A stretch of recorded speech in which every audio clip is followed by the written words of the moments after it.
কোনো সুযোগ নেই। ভুলে গেলে, অবহেলা করলে মৃত্যু থামবে না। কেউ যদি বেখেয়ালও থাকে তারপরও মরে যাবে, কেউ ঘুমে থাকলেও মরে যাবে, কেউ অবুঝ থাকলেও মরে যাবে। তাহলে আমি বুঝলেও মরে যাব, না বুঝলেও মরে যাব, খেয়াল করলেও মরে যাব, খেয়াল না করলেও মরে যাব, হাসলেও মরে যাবেন, কাঁদলেও মরে যাবেন, রাজপ্রাসাদ আর অট্টালিকাতে থাকলেও মরে যাবেন, জীর্ণ কুটির কুড়ে ঘরে থাকলেও মরে যাবেন। মৃত্যু এক অনিবার্য বাস্তবতা, এক চিরন্তন সত্য। এই যে বাচ্চারা এখন দেখাইল, জানাজা দেখাইল, ছোটখাটো বিষয় না। ওই বাচ্চা বলছে জানাজা পড়াবার আগে আল্লাহর নবী সাল্লাল্লাহু আলাইহি ওয়াসাল্লাম বলছেন, আকসিরু যিকরা হাদিমিল লাযাতিল মাউত। ছেলেটা এখন জানাজা পড়াইবার আগে এটা বলছে। আল্লাহর নবী সাল্লাল্লাহু আলাইহি ওয়াসাল্লাম বলছেন, উম্মত, সব কিছুর স্বাদ, সব আনন্দ, সব হাসি, সব স্বাদ, সব মজা এক মুহূর্তেই স্তব্ধ করে দিবে, শেষ করে দিবে যে জিনিস, সেই মৃত্যুকে বারবার বেশি বেশি স্মরণ করো। মৃত্যু আসবে তো এক মুহূর্তেই তোমার জীবনের সব স্পন্দন থামাই দিবে। আর হাত নড়বে না, আর পাও নড়বে না, আর চোখ মিলবে না, আর কান শুনবে না, আর জবান উচ্চারণ করবে না, আর কোনোদিন হাজার আইটেম তরকারির মাছের গোশতের স্বাদ এই জিহ্বাতে আর অনুভূত হবে না। এই পৃথিবীর সব আলো বাতাস থাকবে, রোদ উঠবে, বৃষ্টি আসবে, আলো হবে, অন্ধকার হবে, রাত হবে, দিন হবে, তুমি আর থাকবে না। তখন আলো দেখবার কোনোদিন, না অন্ধকার। এই জন্য এটা নবী সাল্লাল্লাহু আলাইহি ওয়াসাল্লাম বলছে, আকসিরু, তোমরা মৃত্যুকে বেশি বেশি স্মরণ করো।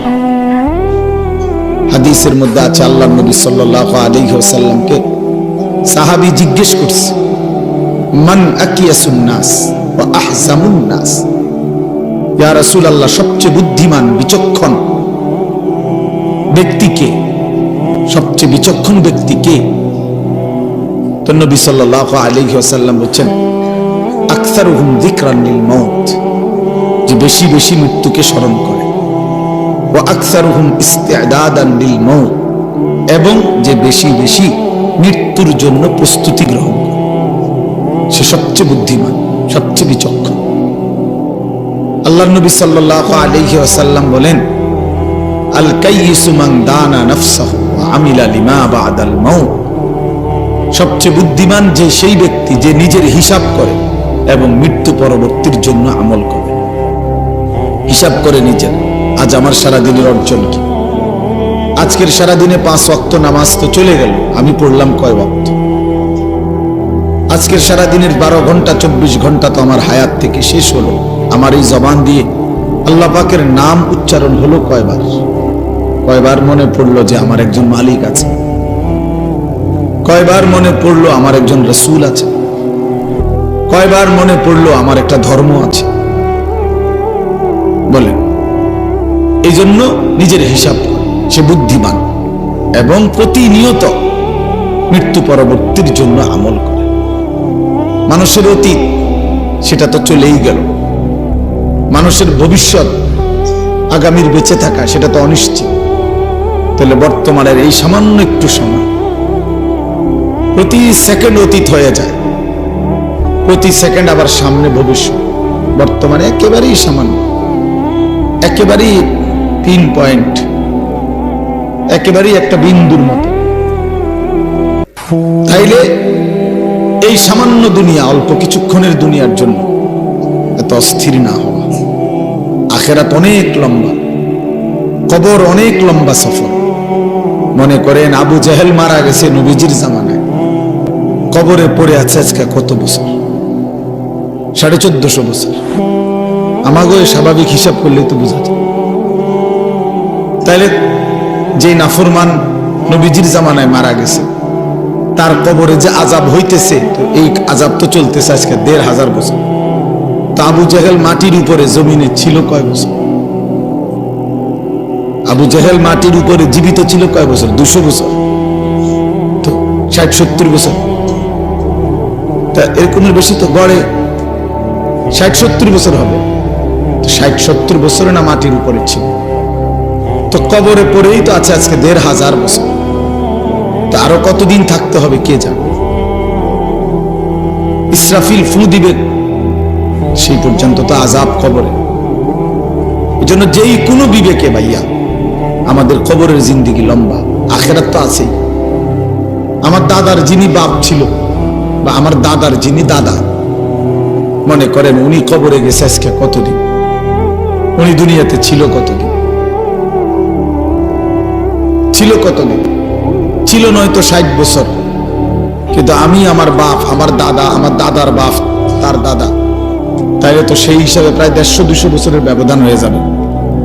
তো কবরে তো পড়ে আছে আজকে 200 বছর। তাহলে যেই কোনো বিবেচনায় আমাদের মাটির উপরের এই হায়াতের চাইতে কবরের জীবন লম্বা।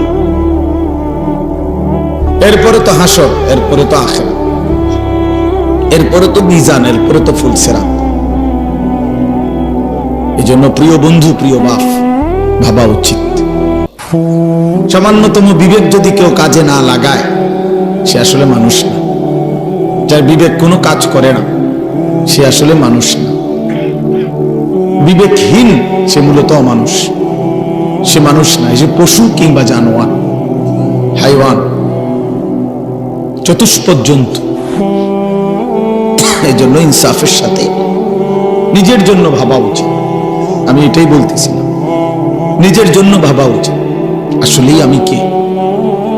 আমি আসলাম কোত্থেকে? কে আমাকে পাঠাইলেন? যিনি আমাকে পাঠাইলেন তিনি আমার কাছে কি চাচ্ছেন? আমি যা করছি তিনি তা চাচ্ছেন কিনা? তিনি যা চাচ্ছেন আমি তা করছি কিনা? প্রতিনিয়ত মানুষগুলো মৃত্যুবরণ করতেছে, কেউ মরতে চায় না, কেউ থাকতেও পারে না। কে তাদেরকে নিয়ে যাচ্ছে? বলো নওজোয়ান, কে নিয়ে যাচ্ছে? এক অদৃশ্য মালিক তাদেরকে নিয়ে যাচ্ছে প্রতিদিন, প্রতিনিয়ত। কেউ তো মরতে চায় নাই, কিন্তু কেউ তো থাকতেও পারে না। এজন্য এটাই অনিবার্য বাস্তবতা যে মরতেই হবে, যেতেই হবে, ফিরতেই হবে আল্লাহর কাছে, ফিরতেই হবে।